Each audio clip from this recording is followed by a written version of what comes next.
There was once a myth about the Canadian prairies, one that nearly strangled the future of the West long before the first rail was ever laid.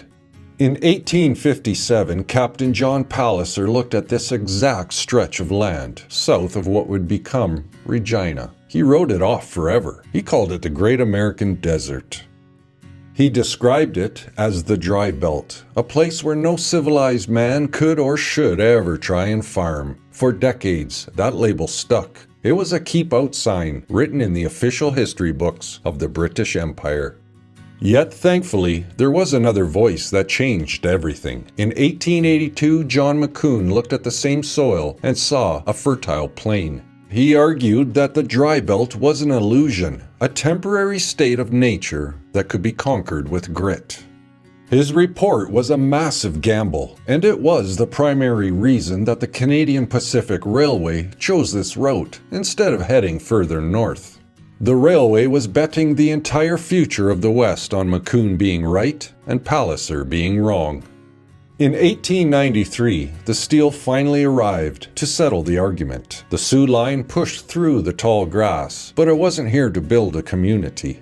This was an international shortcut, a high-speed link meant to move freight and passengers from Chicago to the Pacific.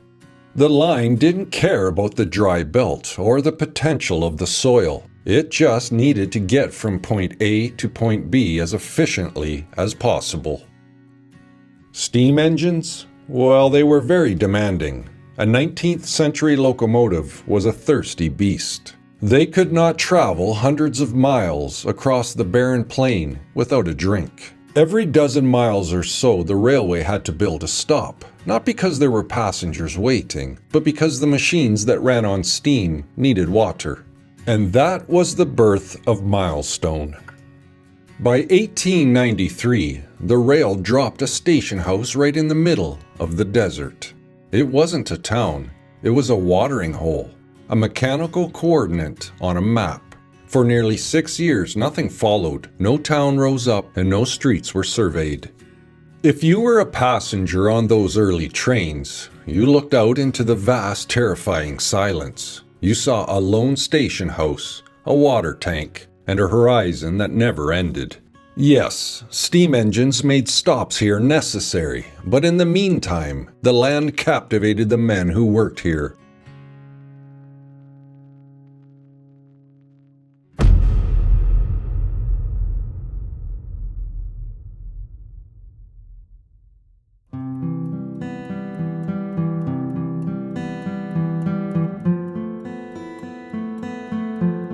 For those first 6 years, the only people in Milestone was the human pit crew of the railway, known as the section gangs. Now, the CPR, it divided the line into sections. Each section needed a crew of 6 to 10 men to keep the tracks level and the bolts tight against the heavy prairie frost. These men, like Ole Sandquist, Alfred Carlson, and the Rooney brothers, lived in total isolation. They resided in the station house, which served as their bunkhouse, their dining hall, and their shield against the elements. In 1895, the station house saw its first sign of permanent life. H. Bergsteinson, a section foreman, he brought his wife. That August, their son Baldine was born, the first child of Milestone. But it was the arrival of the Carlson family in 1896 that changed the soul of the stop. Her home became a halfway house, the only place for 30 miles where a traveler could find a hot meal or a floor to sleep on. She became a mother to every bachelor homesteader and railway worker in the district. Even the hobos riding the freight train knew her kitchen door was never locked. When the station became overcrowded, she simply made more room on the floor. It was a place where privacy did not exist, but hope did. By 1898, some of the section men decided to bet their futures on the soil. John and Thomas Barnby filed the first homestead entries in the fall of that year. They worked the CPR by day, and in the evenings under the fading prairie light, they hitched up a team of oxen. This wasn't gardening, it was combat. The sod was a thick ancient mat of roots that had never been turned. When the plow cut through, it didn't slice, it popped and snapped like pistol fire. The mosquitoes were so thick it took 3 men just to manage the team. One to steer, one to clear the plow, and one just to swat the clouds of insects away from the animals' eyes.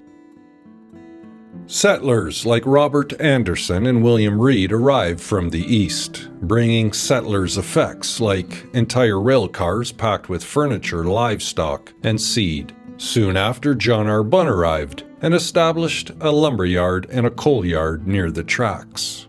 John turned out to be a one-man economy. He was the first implement agent, the first justice of the peace, and eventually he was known as the father of the town. For the first time, the area around the station house felt active. You could now hear the voices, the animals, and the wagons moving across the open ground. What had once been a desert was now starting to look more like a community.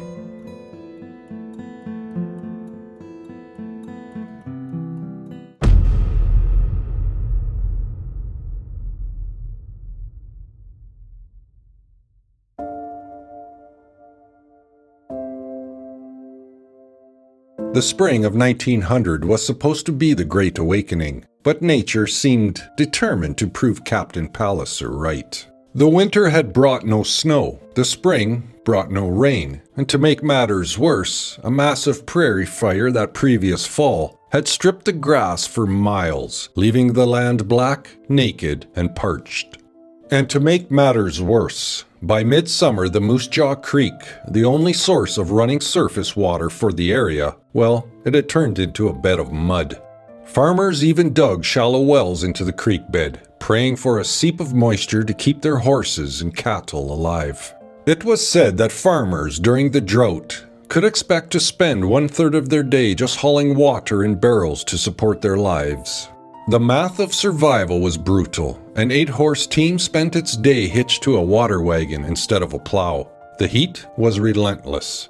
Doubt started to settle, deeper than the dust. People looked at the station house and wondered if they should just load their belongings back onto the train and head east. On August 9th, the rain came. It wasn't just a shower, it was a soaker. It came too late to save the crops that year, but it saved the spirit of the settlement. Somehow through the drought, the land yielded 10 bushels an acre. Yet while the harvest provided hope, the drought had left them with a grim reality. They had no feed for their animals. And winter was right around the corner, and there's nothing colder than a prairie winter. To survive, the settlers had to form a cooperative. They traveled 30 miles southwest to a hay marsh near Charles Kessler's ranch. They spent the summer putting up tons of hay and the entire winter hauling it back through blinding blizzards and sub-zero temperatures. The following year, 1901, brought abundant moisture, but it also brought a new enemy, wireworms. In the new land, these pests were a nightmare, cutting the wheat yield by 50%. Yet the community refused to quit. That fall, every farmer had a little wheat to thresh. In a true act of modern pioneer cooperation, the entire district was served by a single second-hand Sawyer Massey separator and a portable engine owned by the Ross brothers and William Bradley. They didn't make a profit. They barely collected enough to pay their help, but they ensured that every neighbor's crop was processed. The first rail car of wheat ever shipped from Milestone was a shared car, meaning it took the entire community to fill it. At the time, there was no elevator yet, so they built a temporary platform out of railway ties, lifted 240-pound sacks of grain by hand, and emptied them into the boxcar. It was number 1 hard red fife, sold for 65 cents a bushel. It was the first proof of work the world saw from the Milestone district.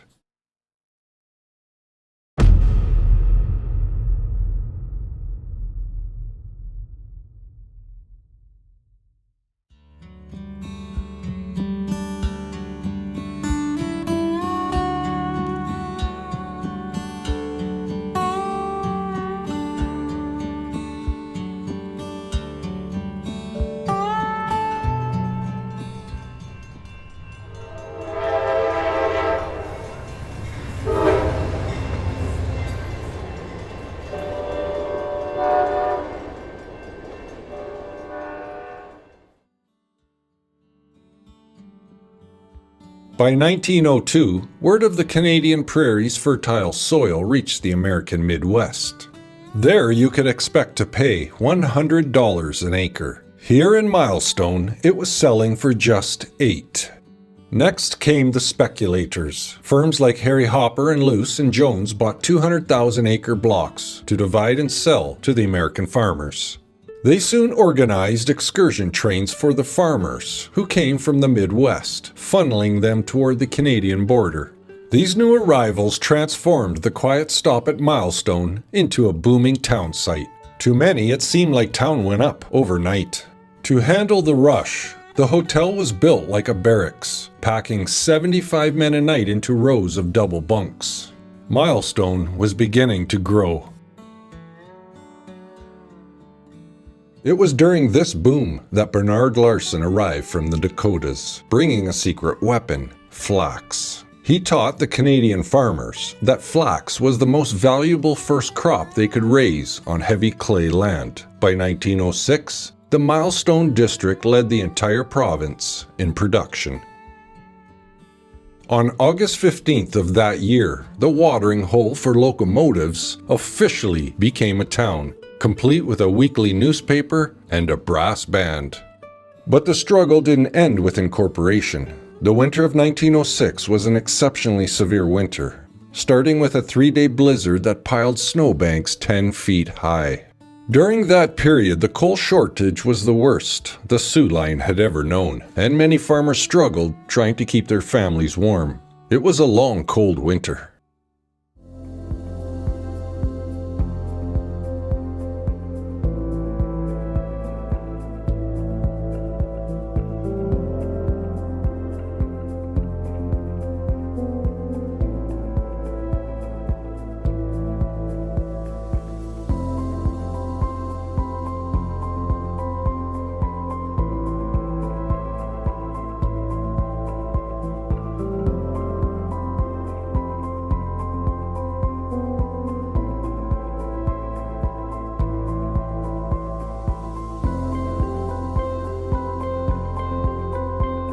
So, you may ask yourself, why does Milestone matter?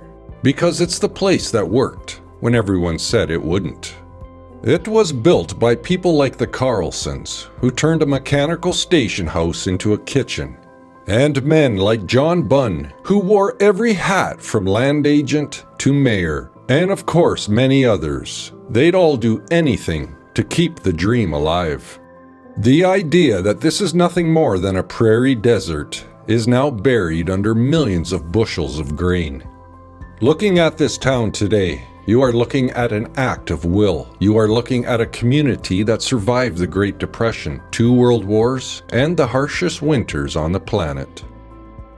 This town wasn't an accident. It was a reminder that the land is only as dry as the spirit of the people who walk it. And in Milestone, they were always prairie proud.